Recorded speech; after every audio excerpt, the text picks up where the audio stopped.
มิโลผู้มิโลโนฮาจังแดญางาผู้เลจินาตัวชอบมาผู้มองงากาถ้าได้สบายดีเนาะยินดีต้อนรับเข้าสู่สอนอาคานุยีนี่ก็เป็นฮิคอนประเภทนี้ของชนเผ่าอาคา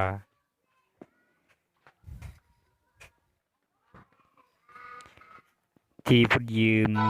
ไปเอาผัวกะไฟเจ้าบ่าวฮั่นขาตุโมให้ไฟเจ้าสาวของพ่อแม่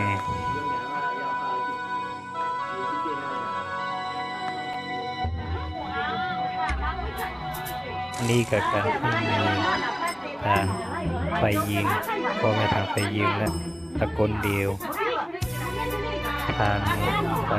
ใส่พระเจ้าให้เงินน้ำจิตน้ำใจ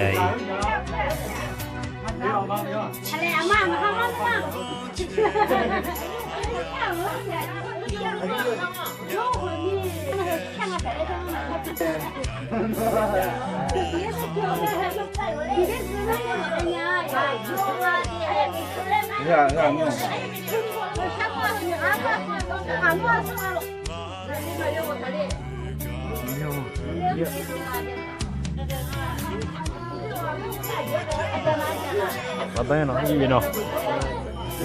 Lah gitu.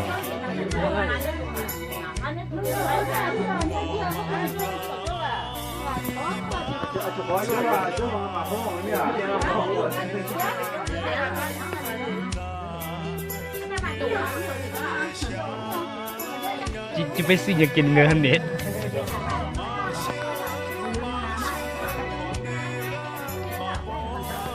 แล้วต่อมาในแต่จับผ้าเข้า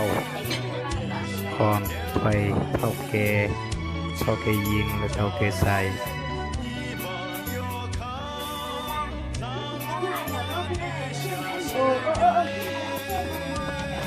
นี่กระตันที่คอนเผาแล้วเท่าแกมีได้อวยพรให้เจ้าเบาเจ้าสาวแต่ที่จีนจะไปเจ้าสาวได้มาเนาะ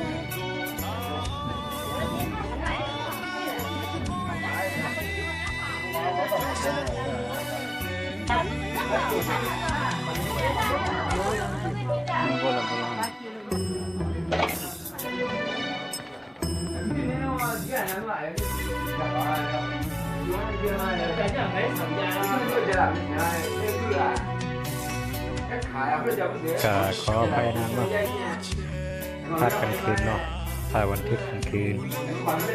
ขออภัยนะท่านผู้ชม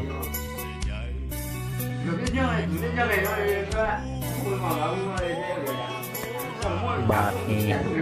ไปใส่ในกันหมดเงินนำจิตนำใจนิดน้อยๆก่อนตานฮิตของภาษานี่ก็เป็นเผ่าหนึ่งที่นับถือแต่ปู่ย่าตายายแต่บูรณาการมาก็คือเผ่าอาคาเอา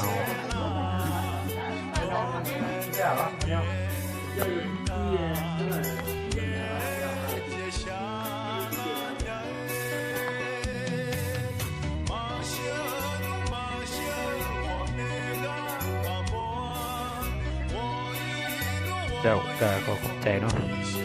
คลิปนี้ก็สีประมาณนี้เนาะถ้าใครบ้านเราอย่าลืมกดไลค์และกดติดตามเนาะขอขอบใจคลิปหน้าพบกันใหม่